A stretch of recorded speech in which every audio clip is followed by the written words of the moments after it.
আজকে ক্লাসে আমি কী করবো, ক্লাস 10-এর যে জীবনবিজ্ঞান বই তার পুরো সিলেবাস সম্পর্কে তোমাদের সাথে আলোচনা করবো। এবার সিলেবাসে কোন কোন চ্যাপ্টার আছে, সেই চ্যাপ্টারগুলির মধ্যে কী কী টপিক আছে সেই সম্পর্কে তোমাদের আমি ধারণা দেব। তো প্রথম 1 নম্বর যে চ্যাপ্টারটা আছে, দেখো তোমরা ভালো করে, জীবজগতের নিয়ন্ত্রণ ও সমন্বয়। 2 নম্বর যেটা আছে, জীবনের প্রবাহমানতা। 3 নম্বর চ্যাপ্টারটা আছে বংশগতি ও কয়েকটি জিনগত রোগ। 4 নম্বর আছে অভিব্যক্তি ও অভিযোজন। 5 নম্বর আছে পরিবেশের সম্পদ ও তার সংরক্ষণ। এবার এই যে 1 নম্বর চ্যাপ্টারটার মধ্যে কি কতগুলো টপিক দেওয়া আছে, মানে 1 নম্বর চ্যাপ্টারটা কতগুলো ভাগ নিয়ে গঠিত বা কতগুলো অংশ নিয়ে গঠিত, সেগুলো নিয়ে সেটা আমি আজকে বলছি।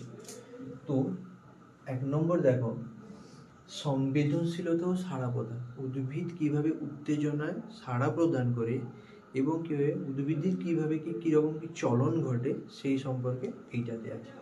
তো 2 নম্বর টপিকটা যেটা আছে, সাড়া প্রদান ও রাসায়নিক সমন্বয় রূপে হরমোন। উদ্ভিদের সাড়া প্রদানের ক্ষেত্রে হরমোন কী কী ভূমিকা পালন করে সেইটা আছে। 3 নম্বর যেটা আছে, প্রাণীদের সাড়া প্রদান ও রাসায়নিক সমন্বয় রূপে হরমোন। এই প্রাণীদের ক্ষেত্রে হরমোন কী কী ভূমিকা পালন করে সাড়া প্রদানের ক্ষেত্রে সেইটা আছে। 4 নম্বর যেটা আছে না, স্নায়ুতন্ত্র।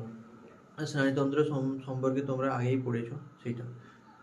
5 নম্বর যেটা আছে গমন। প্রাণীর ক্ষেত্রে কীভাবে গমন ঘটে বা নিম্ন শ্রেণীর প্রাণীরা কীভাবে কোন কোন অঙ্গের সাহায্যে গমন করে সেই সম্পর্কে এইটাতে আছে। তো 2 নম্বর যে চ্যাপ্টারটা, জীবনের প্রবাহমানতা, সেটাকে মোট 4টা টপিকে ভাগ করা হয়েছে। কটা টপিকে? 4টা টপিকে। তো 1 নম্বর যেটা আছে কোষ বিভাজন ও কোষচক্র। কোষ বিভাজন সম্পর্কে তোমরা আগেই পড়েছো, এবং কোষচক্র, কোষ বিভাজন ও কোষচক্র। 2 যেটা আছে জনন। উদ্ভিদ ও প্রাণীদের ক্ষেত্রে কিভাবে জনন ঘটে সেইটা সম্পর্কে এই টপিকটা। 3 নম্বর যেটা আছে সপুষ্পক উদ্ভিদের যৌন জনন। সপুষ্পক উদ্ভিদের ক্ষেত্রে কিভাবে যৌন জনন ঘটে সেই সম্পর্কে এইটাতে আছে। 4 আছে বৃদ্ধি ও বিকাশ। একটা শিশু জন্ম থেকে তার বার্ধক্য দশা পর্যন্ত কতগুলো স্তরের মাধ্যমে বা কতগুলো ধাপের মাধ্যমে অতিবাহিত হয় সেই সম্পর্কে এইটাতে দেওয়া আছে। তো এবার যদি তোমরা দেখো তাহলে দেখবে যে 3 নম্বর যে চ্যাপ্টারটা আছে বংশগতি ও কয়েকটি জিনগত রোগ, খুবই ইম্পর্টেন্ট চ্যাপ্টার। তো বংশগতি মানে তোমরা দেখবে যে বংশগতি মানে মেন্ডেলের এক সংকর জনন, দ্বিসংকর জনন, তারপরে আছে তোমাদের প্রকট বৈশিষ্ট্য, প্রচ্ছন্ন বৈশিষ্ট্য, এগুলো তোমরা এই বংশগতি চ্যাপ্টারে পাবে। 2 যেটা আছে জিনগত রোগ, কয়েকটি জিনগত। আমরা জিনগত রোগ মানে আমরা বুঝতে পারছি জিন যে রোগগুলোকে বাহন করে সেটা জিনগত রোগ, বা বংশ পরম্পরায় যে রোগগুলো এক জনু থেকে অপর জনুতে স্থানান্তরিত হয় তাকে জিনগত রোগ বলে। এবার জিনগত রোগগুলির মধ্যে যদি আমরা দেখতে পাই যে ডায়াবেটিস পড়বে, থ্যালাসেমিয়া, এগুলোকে জিনগত রোগ। 4 নম্বর চ্যাপ্টার যেটা আছে অভিব্যক্তি ও অভিযোজন। 4 নম্বর চ্যাপ্টার কি আছে অভিব্যক্তি ও অভিযোজন। এবার দেখো এটাকে দুটো টপিকে ভাগ করা হয়েছে, একটা হচ্ছে অভিব্যক্তি আর 2 বেঁচে থাকার কৌশল হিসাবে অভিযোজন। এবার অভিব্যক্তির মধ্যে তোমরা যেটা পাবে যে পৃথিবীতে কীভাবে প্রাণের অস্তিত্ব হলো বা কীভাবে নিম্ন শ্রেণী উদ্ভিদ থেকে উন্নত প্রাণের সৃষ্টি হলো, প্রাণের আবির্ভাব হলো, সেইটা আছে। আর তারপর তোমরা এখানে পাবে ডারউইনের মতবাদ, ল্যামার্কের মতবাদ, ঘোড়ার বিবর্তনের ইতিহাস পাবে এখানে। তারপর তোমরা পাবে যে হৃৎপিণ্ডের গঠন, নিম্ন শ্রেণীর প্রাণীর হৃৎপিণ্ডের গঠন সম্পর্কে এটা তোমরা দেখতে পাবে, বা এই টপিকে সেটা আছে। তারপর আছে 2 নম্বর যেটা আছে বেঁচে থাকার কৌশল হিসেবে অভিযোজন। এবার উদাহরণ দিয়ে যদি আমি একটা বলি তাহলে দেখবে যে মরু অঞ্চলের উদ্ভিদগুলো ক্যাকটাস জাতীয় মানে কাঁটা জাতীয় হয়, আর তাদের মূলটা গিয়ে মাটির অনেক গভীরে যায়। এবং তুমি যদি দেখো একটা শিম্পাঞ্জি কী করে, তারা বাদাম ভেঙে খায়, উইয়ের ঢিপি থেকে উই পোকা ধরে খায়। এবং তোমরা যদি মৌমাছির ক্ষেত্রে দেখবে, মৌমাছি দেখবে তার খাদ্যের অবস্থান জানার জন্য বিভিন্ন নৃত্য প্রদান করে।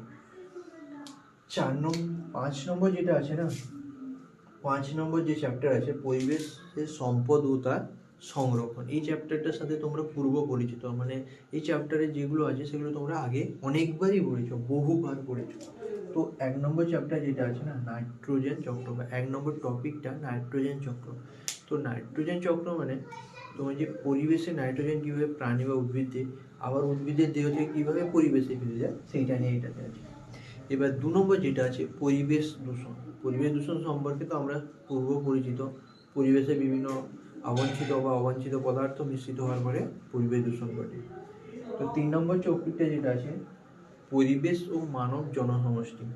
এবার পরিবেশে যে পরিবেশ দূষণের ফলে কীভাবে মানব জনসমষ্টির ওপর কী কী প্রভাব পড়ছে সেই সম্পর্কে এই চ্যাপ্টারে আছে। 4 নম্বর আছে জীববৈচিত্র্য ও তার সংরক্ষণ। এই জীববৈচিত্র্য না থাকলে বায়োডাইভার্সিটি মানে তোমরা যদি দেখো যে পুরো খাদ্য শৃঙ্খল পুরো ধ্বংস হয়ে যাবে। সেই যে জীববৈচিত্র্য এবং মানে জীববৈচিত্র্যের মধ্যে প্রত্যেকটা জীবই বা প্রত্যেকটা উদ্ভিদ বলো, প্রত্যেকটা জীবই আমাদের খুবই প্রয়োজনীয়। একটা যদি কোনোটা যদি পৃথিবী থেকে অবলুপ্ত হয়ে যায় তাহলে কী হবে, পুরো খাদ্য শৃঙ্খলে ধ্বংস হয়ে যাবে। এই জীববৈচিত্র্যতার সংরক্ষণ সম্পর্কে লাস্টে যে টপিকটা আছে।